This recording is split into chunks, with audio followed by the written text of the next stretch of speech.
waiting for that little girl to sing songs to me beneath the marquee overload.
See the show,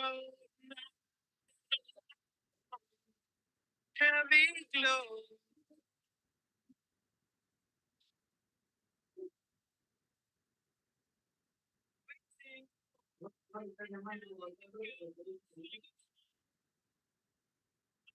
Buenas noches. ¿Me confirman si se escucha, por favor? Buenas noches, Buenas doctora. noches, doctora. Sí se Hola, escucha. ¿cómo están? ¿Qué tal? A ver, voy a abrir el video. ¿Me vienes a mí? ¿Se me ve? Sí, doctora. ¿Qué tal? Buenas noches. Bien, iniciamos este ciclo 2024-1. Bienvenidos al curso de Patología Clínica. Soy la doctora Cintia Márquez. El día de hoy vamos a iniciar con una presentación introductoria de los principales alcances de la especialidad, de básicamente la patología clínica. De repente muchos de ustedes el nombre no les suena. Y como resumen, lo que queremos que se lleven del curso es básicamente que conozcan y sepan utilizar las pruebas de laboratorio más frecuentes. Obviamente no sabemos que van a terminar siendo patólogos clínicos, pero sí que las sepan utilizar y las sepan poner en valor para que puedan llegar a diagnósticos correctos.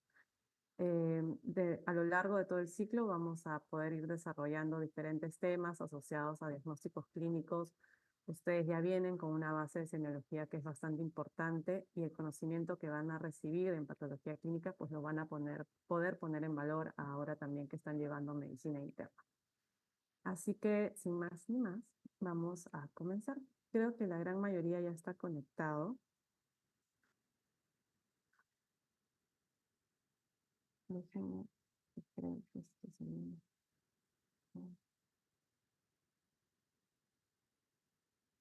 La primera pregunta, ¿les viene bien el horario para la teoría a las 7:40? Esa tareita se la vamos a dejar a Ada, la delegada, para que pueda consensuar con todos los grupos. Entiendo que de repente terminar muy tarde no va a ser lo más idóneo para ustedes. Así que la propuesta es esa, ¿no? Poder comenzar las teorías virtuales a las 7:40. Los días martes y lunes y martes podrían ser algo complicados para aquellos grupos que estamos terminando seminario, laboratorio sobre esa hora, pero tenemos la ventaja de que al ser una sesión virtual pueden ir avanzando y conectándose mediante remoto, ¿no? Con su celular. Así que vamos viendo si hoy nos funciona bien y si les gusta, de repente continuamos así las siguientes semanas.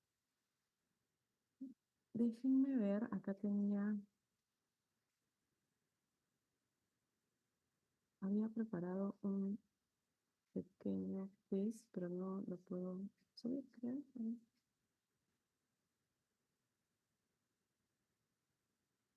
A ver, ¿me confirman si les llegó algo? Sí, doctora. A ver, márquenlo, por favor.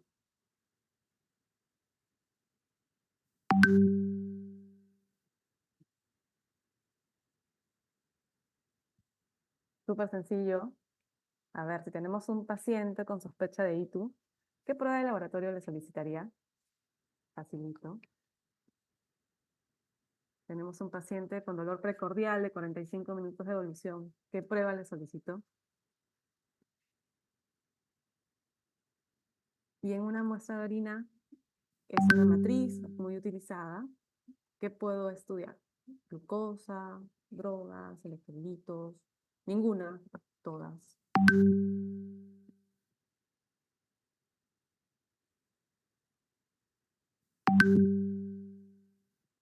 Estas tres preguntas súper sencillas, lo que buscan es un poquito mapear cuán cercano es a ustedes los términos de laboratorio, ¿no? Y cuán cercanos tienen los alcances y la utilidad de algunas pruebas.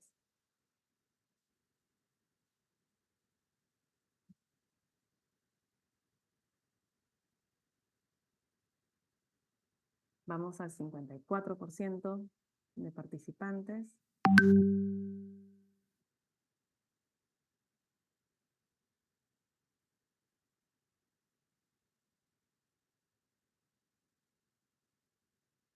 ¿60?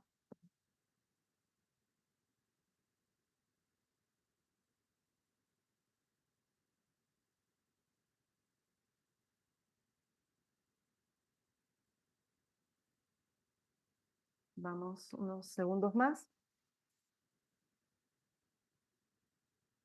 Llevamos 2 minutos, súper rápido.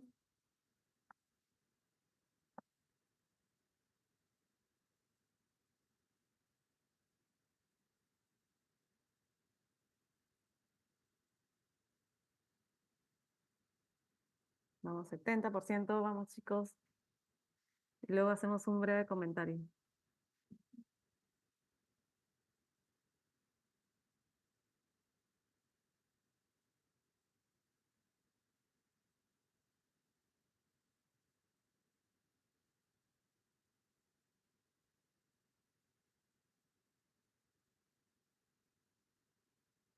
Ya, bien, ya estamos sobre el 75%. A ver, en la primera pregunta, ante un paciente con sospecha de ITU, ¿qué prueba de laboratorio solicitamos? Infección del tracto urinario. Entonces, la muestra idónea va a ser una muestra de orina. ¿Qué estudio en la muestra de orina? Un examen completo de orina. En las siguientes clases vamos a ver en qué consiste. El 96% respondió correctamente. Por ahí que la glucosa no sería tan idónea, el colesterol tampoco. Luego tenemos el paciente con dolor precordial de 45 minutos de evolución. ¿Qué prueba solicito? Acá, miren, tienen ustedes, parece, conocimiento sobre la troponina. El 76% respondió correctamente. Efectivamente, la troponina, un biomarcador cardíaco, nos va a ayudar mucho en estos casos. Así que sería la respuesta correcta. Transaminasas, una de ellas, la TGO, utilizada también en la antigüedad, cuando no había troponinas, por ejemplo, se apoyaban en las transaminasas. Y el colesterol, pues no me ayudaría tanto por no ser una prueba que voy a utilizar en emergencia. De repente, si fuera ya una evolución, un control posterior de mi paciente, me serviría. Luego, en la muestra de orina, ¿qué puedo medir? Pues el 87% acertó. Puedo medir todo. Puedo medir electrolitos, sodio, potasio, cloro, puedo medir glucosa, puedo medir drogas. ¿Se acuerdan del caso del Paolo? No lo sacaron del mundial porque me encontraron una droga de abuso en orina. Pues o sea, acá la respuesta correcta es todas. Entonces vemos que sí, muchos de ustedes tienen acercamiento ya con algunas pruebas de laboratorio, así que viene bien, no van a estar tan al aire. Listo. Entonces, para ustedes, patología clínica no es tanto la dimensión desconocida, que es como yo le he dado el título a esta clase. ¿Sí se ve bien la presentación? ¿Sí? Listo. Sí, doctora. Bien, entonces la patología clínica, que tiene esta denominación un poco engorrosa, que por ahí suena anatomía patológica, suena patologías secas, otros nombres con los que conocemos esta especialidad es laboratorio clínico, en algunos otros países se les llama análisis clínicos, y actualmente existe un nuevo concepto que es de medicina de laboratorio. La patología clínica es una especialidad médica, sí, hacemos residentado, y en este residentado pues aprendemos a aplicar el método científico asociado a las tecnologías de laboratorio clínico con el fin de proporcionar información valiosa, que es el resultado, que nos va a ayudar a todos los médicos a realizar diagnósticos, pronósticos y vigilancia de diferentes enfermedades. Vamos a trabajar de la mano no solamente con medicina general, sino también con muchas otras especialidades médicas. Y tenemos pues un rol muy importante y hace algunos años lo hemos puesto en evidencia de una manera mucho más tangible en cuanto a epidemiología y salud pública, ¿no? ¿Qué sería de la pandemia si no teníamos para medir, para identificar o detectar el COVID? Asimismo, la especialidad brinda un servicio de consulta y asesoría. Vamos a ayudar a nuestros colegas en la interpretación de resultados y también podemos, estamos en la obligación de realizar recomendaciones sobre otros análisis que pueden agregar para sumar al diagnóstico clínico. Entonces, la importancia del laboratorio y un hospital que se jacte de ser un buen hospital debe tener un laboratorio muy robusto. ¿Por qué? Porque el laboratorio va a brindar herramientas que van a permitir diagnósticos hasta en más del 70% de decisiones clínicas. Y en los últimos 30 años, pues el laboratorio ha tenido un gran desarrollo, la tecnología ha desbordado tremendamente, permite nuevas metodologías, asimismo la informática, ¿no? Que permite acortar procesos y acercar también la información tanto a médicos como a pacientes. La automatización representó un cambio profundo en el laboratorio. No solamente permitió atender un número cada vez mayor de pruebas. Imagínense, antes se tenía que trabajar prueba por prueba en ollita, o sea, de una manera muy artesanal, eran los inicios hace muchos años. Sin embargo, ahora tenemos analizadores de gran performance que nos permiten trabajar buenos lotes y cantidades de muestras y que nos permite también controlar, ser muy rigurosos en el control de todos los procesos. Es así pues que las muestras van a estar sometidas a mínima manipulación, evitamos también exponer al personal del laboratorio y disminuimos y anulamos casi los errores analíticos y posanalíticos. Estos términos, analítico y posanalítico, pues tenemos tres fases grandes, significativas en el proceso de laboratorio clínico. La fase preanalítica, que se inicia desde el acto médico, desde que ustedes van a generar una orden de laboratorio de acuerdo con los datos llenos, con el diagnóstico que ustedes consideran y con las pruebas que van a ser necesarias para sostener su diagnóstico. Desde la elaboración correcta de esa solicitud es que se inicia la fase preanalítica, que va hasta que el paciente acude al laboratorio, recibe unas indicaciones, algunas condiciones que debe tener para acercarse a la toma de muestra. Debemos realizar la correcta toma, con la identificación de la muestra, la conservación, transporte, y llega ya al lado del laboratorio donde netamente se da el proceso, se hace un poquito de magia. Vamos a tener que ya en la fase analítica tenemos, en el laboratorio agregar, ¿no? Somos todo un equipo de trabajo, no solamente estamos los médicos patólogos clínicos, tenemos en el área analítica, que es el core de los tecnólogos médicos, de los biólogos. Tenemos en la fase preanalítica, no olvidarnos, a los técnicos del laboratorio que están tan bien entrenados en tomas de muestra que pueden ser de difícil complejidad. Imagínense tomas de muestra pediátrica, tomas de muestra de pacientes oncológicos, que entonces tienen mucho entrenamiento. Les mencionaba la parte analítica que va de la mano con los profesionales de tecnología médica, que son muy rigurosos en el control de calidad de los resultados. Y por el otro lado tenemos la fase posanalítica, donde tenemos ya la validación clínica, la validación que hace el médico de acuerdo a los antecedentes, de acuerdo a algunos datos de relevancia de la historia, de acuerdo al diagnóstico presuntivo, y finalmente cerramos el círculo entregando un resultado oportuno y correcto al médico o paciente.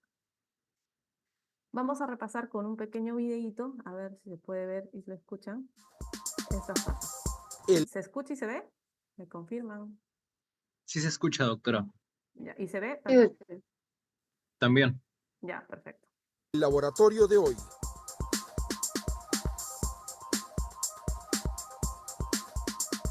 Vemos todo el equipamiento.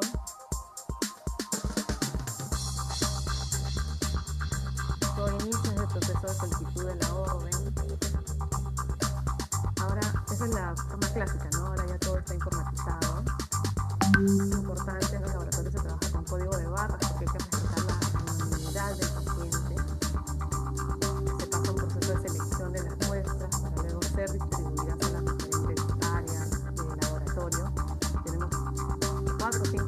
principales áreas del laboratorio.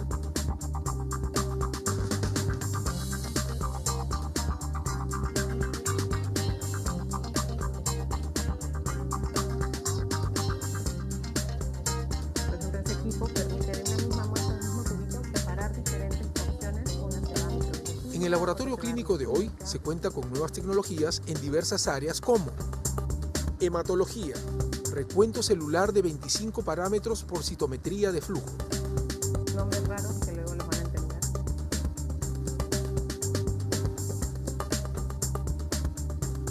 coagulación, actividad de todos los factores de coagulación de vía intrínseca y extrínseca, así como funcionabilidad de proteína C y S. Un área súper importante, ¿no? En hematología, hemostasis y coagulación. Bioquímica, más de 100 analitos bioquímicos y drogas. Bioquímica es el área que mueve muchas más pruebas y por eso también tiene los analizadores más grandes. Inmunología, todas las hormonas, marcadores tumorales y agentes infecciosos. También el Microbiología, portafolio de pruebas es muy amplio. sistema automatizado de estudios de orinas y sistema de identificación de más de 5.000 especies bacterianas. Se puede trabajar muestras en lotes, se ahorra tiempo, permite tener imágenes, Biología molecular, más de 60 pruebas para la detección de agentes infecciosos y pruebas genéticas. En cada uno de los equipos se puede visualizar los resultados, transferirlos al sistema de laboratorio clínico para luego proceder con la validación de los resultados. Así es, todos los Antes de resultados emitir los pasan resultados, por el sistema estos son informático. revisados por el médico patólogo del laboratorio.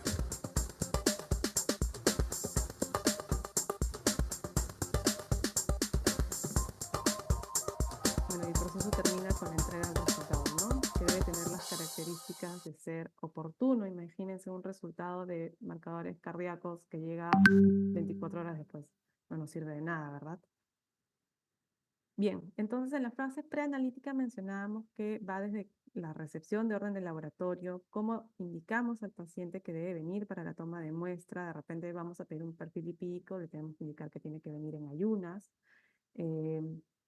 La toma de muestra en sí, de nada sirve que el paciente venga bien preparado si no voy a realizar una toma de muestra con hematomas o no utilizando los tubos correctos. Para eso existe toda una tecnología detrás de estos envases, los tubos colectores de muestras. Tienen un sistema al vacío que garantiza que el volumen que voy a extraer de mi paciente es el idóneo. Y también importante el manejo y la conservación el transporte y conservación de las muestras. ¿Qué pasa si tomé mi muestra en mi laboratorio que queda en Jesús María, pero la proceso en La Molina? Lo pongo en una moto, pero sabrá Dios cómo llegará, si esa moto se mete en todos los baches de Lima, mi muestra puede llegar embolizada, lo que puede afectar incluso los resultados a posterior. Ya en la fase analítica, en algunas situaciones se tiene que dar un pretratamiento de muestras, se realizan estas fases de control de calidad, muy rigurosos nuestros compañeros de tecnología médica, se da propiamente la elaboración del análisis, se generan cálculos, por ejemplo, en caso de estemos hablando de una depuración de creatinina y algunos resultados que necesitan cálculos adicionales, el resultado per se, el dato numérico, y se da acá la validación técnica, ¿no? Diciendo estoy confirmando que este resultado es correcto de acuerdo a los criterios de calidad que tengo establecidos. En la fase postanalítica lo cerramos pues con la elaboración del informe de resultado que va a tener esta validación clínica importantísima que la emite el patólogo clínico, la entrega del resultado ya sea al paciente o al médico y la interpretación de la misma. Es importante asegurarnos con los colegas, justamente si tienen alguna duda, pues pueden consultarla para saberles explicar. Entonces es muy importante, y este es uno de los acápites que tenemos en el laboratorio, que antes de construir el castillo hay que asegurar la base, porque si no, ¿qué sucede? Todo se desmorona, ¿no? Entonces, antes de emitir un resultado, tenemos que asegurar que este es correcto. ¿Por qué? Porque existen consecuencias negativas de emitir un resultado errado. De pasar esto en los contextos clínicos, en la salud pública, es muy importante pues asegurar la exactitud y tener la notificación de estos. Porque, ¿qué sucede? Si doy un resultado inexacto, voy a someter a mi paciente a tratamientos innecesarios. Pueden haber complicaciones de tratamientos, o puede haber una omisión en proporcionar el tratamiento correcto. Puede también haber retrasos en el diagnóstico correcto y pueden ser necesarias realizar pruebas adicionales que obviamente pueden sumar y encarecer la atención de nuestro paciente. Entonces, ¿por qué somos tan rigurosos? Bueno, tenemos algunos conceptos que cimientan las bases de nuestros resultados, de las pruebas diagnósticas. Algunos conceptos importantes, tenemos el de sensibilidad, que va a indicarnos, nos indica la capacidad de la prueba para detectar a un sujeto enfermo. Es decir, cuán sensible es mi prueba, mi resultado, a la presencia de enfermedad.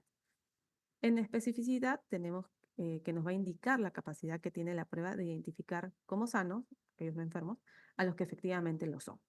Y de estos dos criterios, pues podemos establecer la relación de verdaderos positivos, falsos negativos, verdaderos negativos, para luego estimar un valor predictivo positivo o un valor predictivo negativo, que tiene muy buena aplicación en la extrapolación de un resultado a nivel incluso poblacional.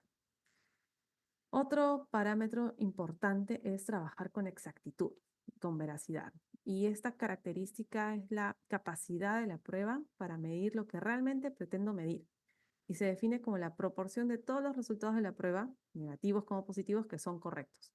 Y para eso, ¿cómo aseguramos esta exactitud? A través de controles de calidad internos y externos y las calibraciones. Esos términos que son muy, muy acuñados en nuestro día a día en el laboratorio. Luego también hablamos de precisión o repetibilidad, que es la capacidad de la prueba para reproducir el mismo resultado cuando lo repetimos en el mismo paciente o en la misma muestra. Entonces, es también otra característica importante. Por ejemplo, ¿cómo se relacionan estas dos? Tenemos acá que, tenemos acá que efectivamente le dimos todas las mediciones en el blanco, cerca al valor verdadero, y cerca también unas de otras. Entonces esta prueba es precisa y exacta.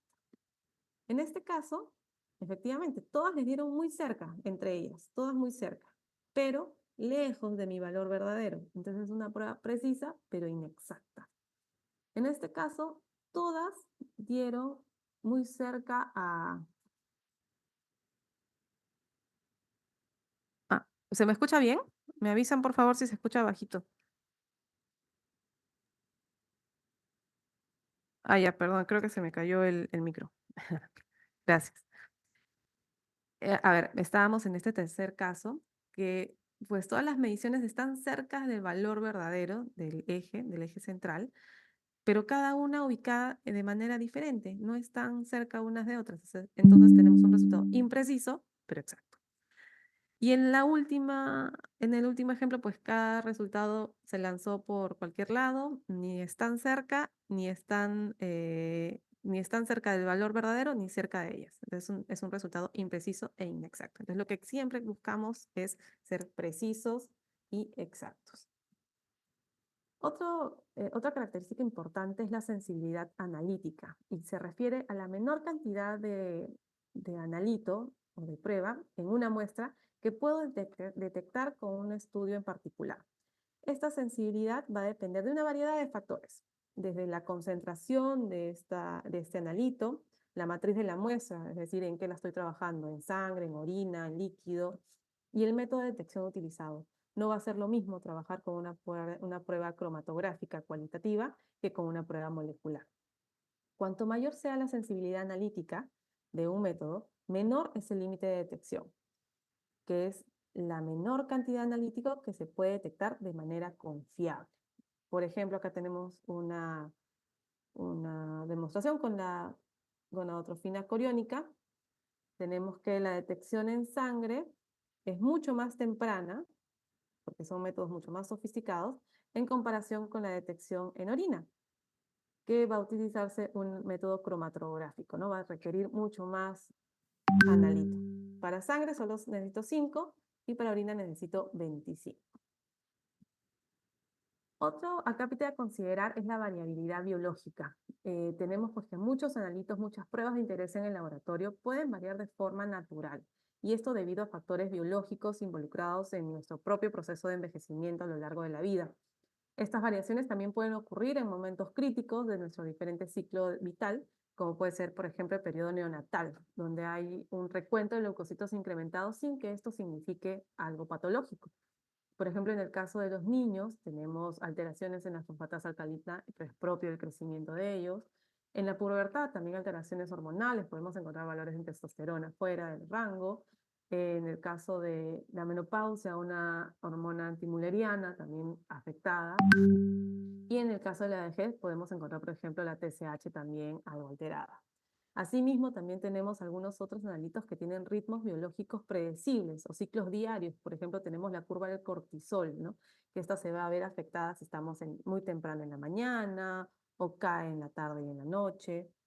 Tienen un ciclo mensual, como los que suceden con las hormonas femeninas, o ciclos estacionales, como la vitamina D en aquellas regiones donde los periodos de invierno son mucho más largos, tenemos una caída en estos valores.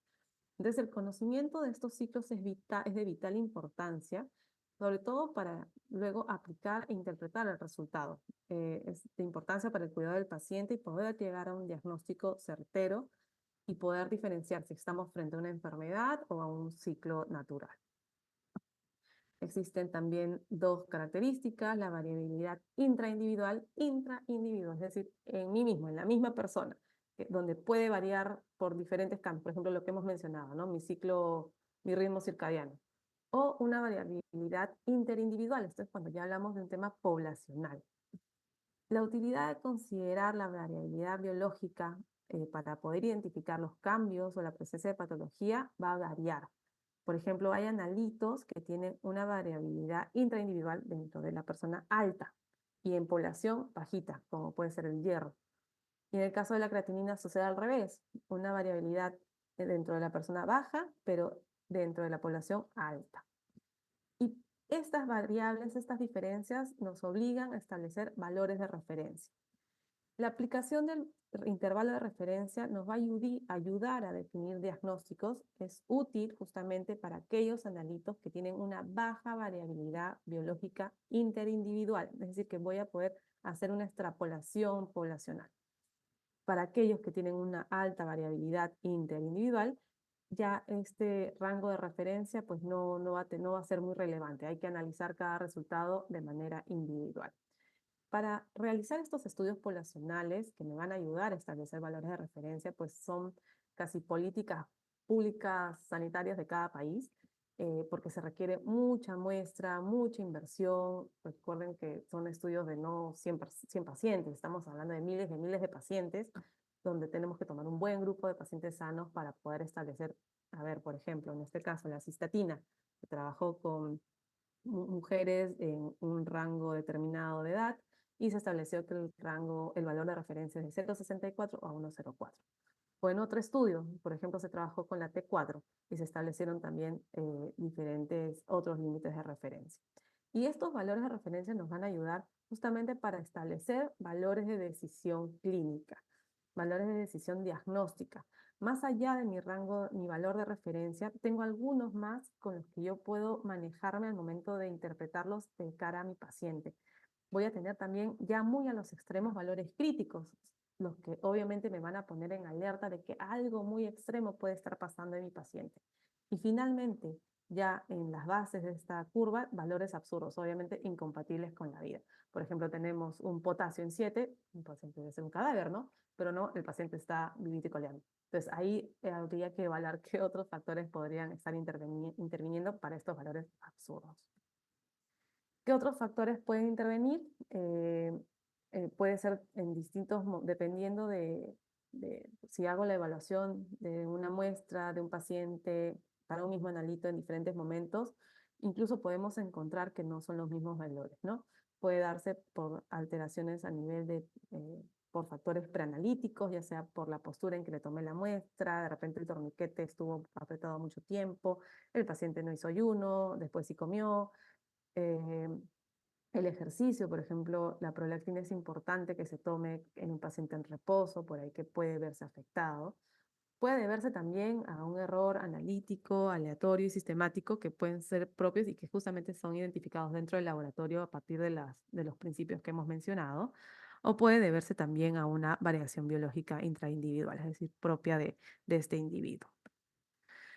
Y ya para cerrar, antes de dar pase al doctor Guillem, quiero compartir con ustedes un videito que me gusta mucho porque trata de plasmar cómo se relaciona nuestra especialidad, la patología clínica, con las diferentes y otras especialidades. Van a disculpar, está en inglés, así que les pido que la mayor atención posible.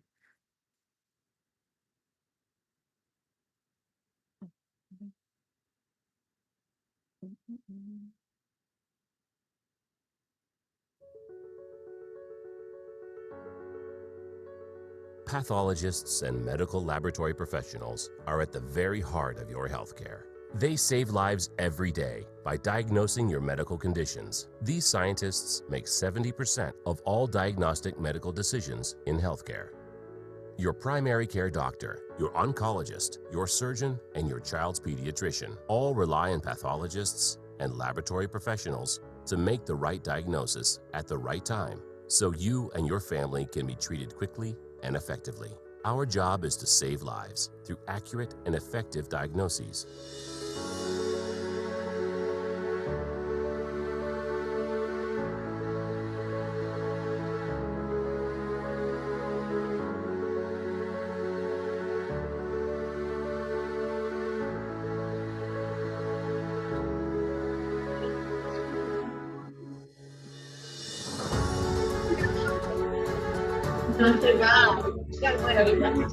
Doctora, muchas gracias. Ya me puse, ya. Ya me inyecté. A ver si apagan su micro, por favor.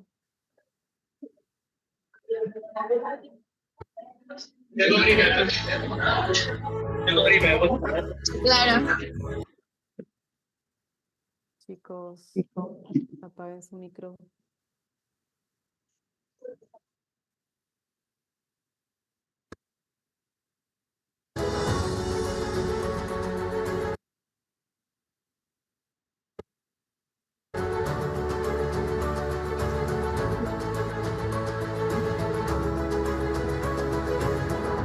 Your health tomorrow depends on pathologists and laboratory professionals who are making an impact today.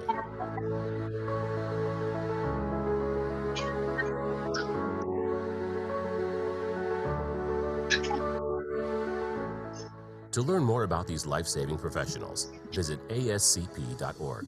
Listo, ya le hice el cherry a la Sociedad Americana de Patología. Listo. Muchas gracias y bienvenidos a la Dimensión Desconocida. Le doy ahora el pase al doctor Guillén, que tiene también algunos alcances adicionales. Listo. Nos vemos, chicos.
La caminadora mental.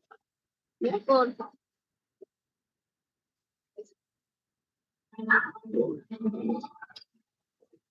Vale, mierda. Vale,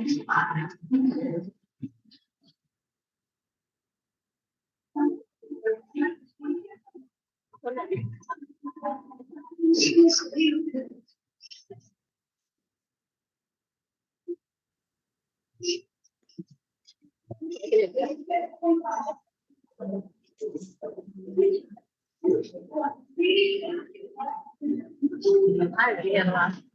Buenas noches. Buenas noches, doctor Guillén.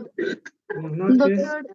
Doctor, una consulta. No sé si usted podría apagar el audio de iPhone. Hay un Ha usuario. ganado una expulsión iPhone. Sí, por favor, doctora.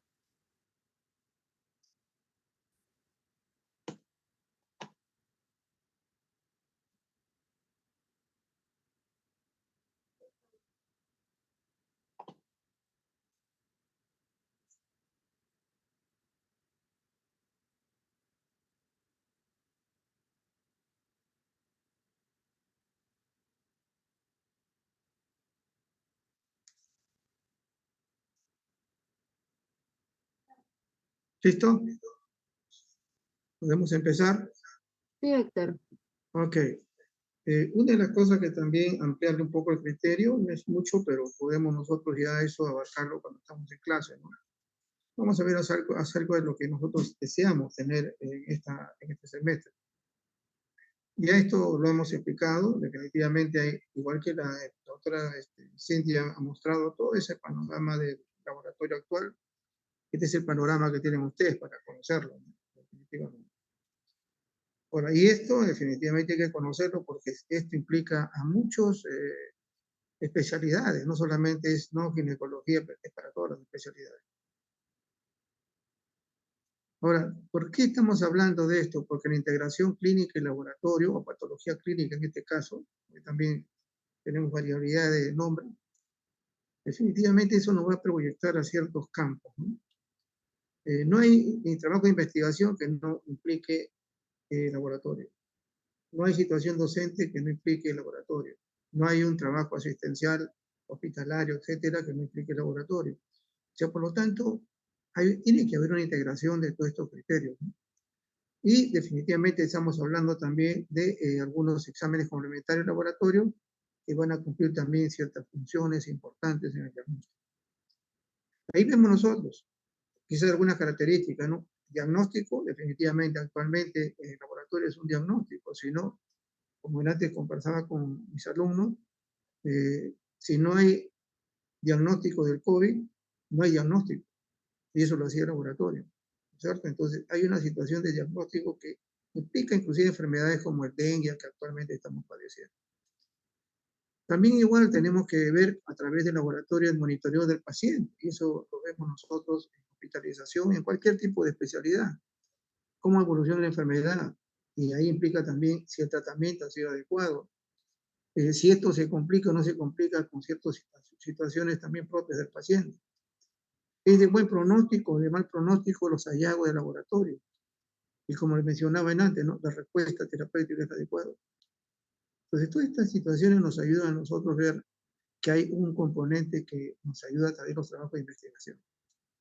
Ahora, también hay otro, ¿no? Que en general podemos decir, ¿no? Somos un gran colaborador de los estudios epidemiológicos. Sabemos, ellos nos pueden decir, acá hay un nido, acá hay un grupo afectado, pero también tiene que haber diagnóstico en laboratorio en ese momento para poder determinar, ¿no? Si realmente esto es la patología adecuada o no, como lo estamos viendo en la situación de nidos del dengue, ¿no? Y que eso definitivamente se está trabajando también con el diagnóstico de laboratorio. Y esto es algo que mencionaban antes, está con los alumnos igual. Este tipo de cosas van a tener que aprender, estamos hablando de integración. La integración no solamente significa, este paciente tiene infección o no, o hay un problema urinario, sino qué edad tiene, qué sexo tiene y qué condición viene el paciente. Y hay que revisarlo totalmente, las cosas que ustedes van a recibir, inclusive hasta los comentarios, porque ahí está indicando la situación del paciente.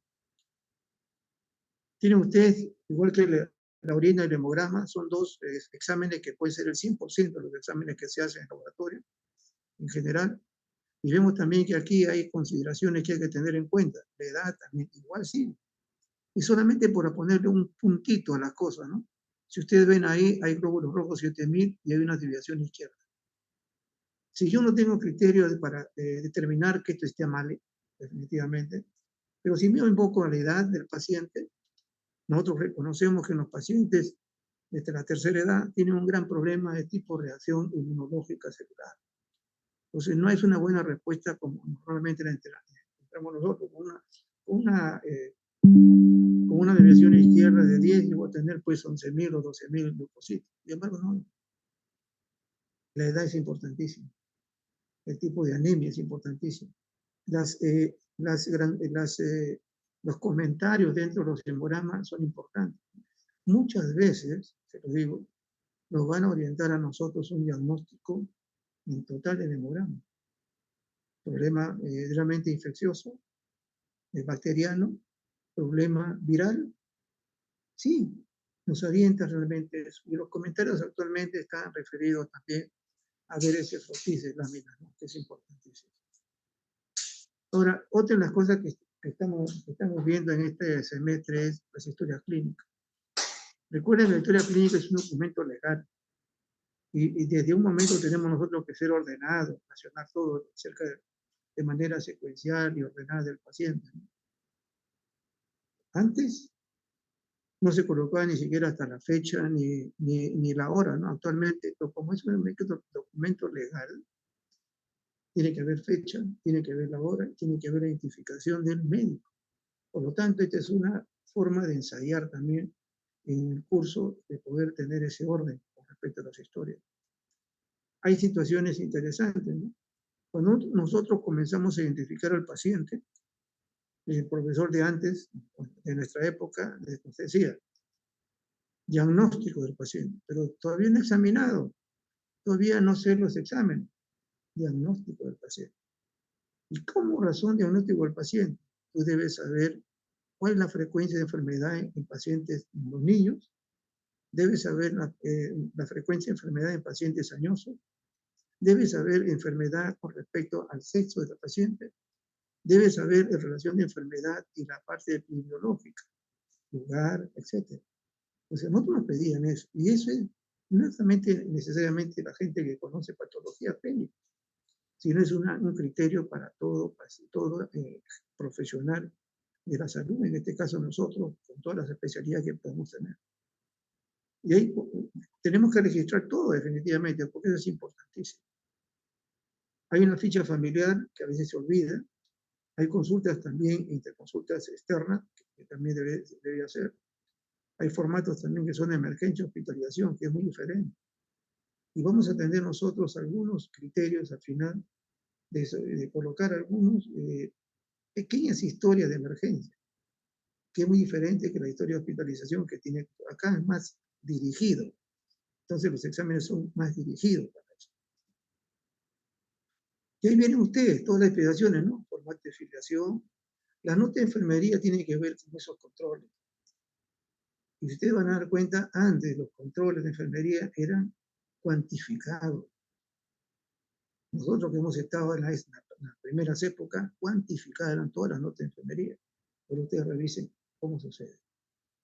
Hay control de medicamentos, que es una de las cosas que ahora se pide, ¿no? El RAM, o sea, todo lo que son medicamentos de una respuesta inadecuada, ¿no?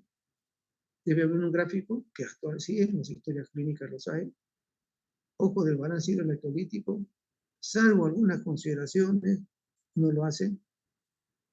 Formato de interconsulta también debe haber, esto, si hay, en las historias clínicas que revisamos, y uno dice, no, hay un diagnóstico que hay que seguir muy bien, pero es bueno decir, ¿a quién podía yo solicitar una interconsulta, en este caso por este paciente? Porque eso es bueno, ese es un apoyo y algo que ustedes están dando de su parte. Es necesaria una intervención quirúrgica en este paciente, hay que esperar. No a veces tenemos reporte operatorio. Pero interesante sería poder hacerlo, ¿no? Y lógicamente, esto ya son cosas que se agregan en una historia clínica, anestesia, etc. Ahora, ¿qué es lo que estamos teniendo nosotros con respecto pues, a los trabajos de investigación? Hay investigación bibliográfica y también una de las cosas que estamos queriendo avanzar ya desde el ciclo pasado es la investigación de campo. Aquí quizás mostrarle algunos trabajos de investigación hechos por compañeros, ¿no es cierto?, de colegas de ciclo pasado. Acá está de la doctora Citia también, lo que ha solicitado también a los alumnos de ese momento. La mayoría, como dice, son revisiones bibliográficas, porque necesitamos contar también con el apoyo para económico, los costos, ¿no?, para poder hacer trabajos de campo. Ahora, la estudiación de campo tiene que ver pues con el lugar. Ahorita, ¿qué es lo que podemos hacer nosotros? Es la epidemiología y las patologías actuales, ¿no? Una de ellas es el dengue. ¿Por qué existe eso en ciertos conos? ¿Qué hay en esos conos? No dice, no hay agua y desagüe, pero también se han encontrado en La Molina, se han encontrado en Magdalena, se han encontrado esos nidos. Ahí sí hay agua, hay desagüe. Y el nivel es medio, ¿no? Se puede decir, económicamente. Entonces, ¿qué se debe? Entonces, hay que comenzar a averiguar las razones por qué. Ahora, también hay alimentos como vehículos de transmisión de enfermedades. Uno de ellos es el campylobacter. ¿Se ha investigado eso? No estamos hablando de los trabajos que se han hecho a nivel de otros, sino nosotros mismos. Porque la idea justamente es averiguar cuál es ese alimento que están haciendo transmisión, como un ejemplo de enfermedad del campylobacter. Otro, ¿qué trabajo de investigación puede ser? Que estamos consumiendo muchos alimentos. Hemos hecho algún trabajo de investigación con respecto a los alimentos que a veces consumimos en la calle. Se hacen en instituciones como las nuestras, se hacen esos trabajos los alumnos, ¿eh? Y no empezando el 7º ciclo, están empezando el 4º y 5º ciclo. Porque tiene que ver la realidad de su entorno. Nosotros somos médicos de una sociedad, no somos médicos metidos solamente en una ostra.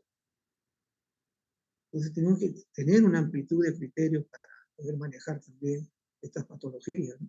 Sean de niños, sean adultos. Ahí en España hay un trabajo de investigación que me llamó la atención, ¿no? Ellos como tienen problemas renales y cardiovasculares, bastante frecuentes, han comenzado a hacer trabajo de presión arterial en niños de primaria, tratando de alertar ahí que debe haber algún factor aquí, ¿no?, alguna situación crítica de alguno de ellos, porque no todos, pero han comenzado a hacer. Ojalá pudiéramos hacer también nosotros. Dentro de esta investigación, que puede ser descriptiva y comparativa, que ya es un criterio que se puede manejar posteriormente. Y por último, uno diría, pues, pero acá solamente es clínica, ¿no? Y se dan cuenta que hay muchos trabajos de investigación con respecto a la patología clínica. En otros países la resistencia de antimicrobianos se hace al año. Aquí nosotros definitivamente tenemos trabajos que son pasados. Salvo excepciones, la mayoría no tenemos un criterio actualizado de lo que significa esto. Y si utilizamos los mismos antibióticos, muchas veces no responde el paciente.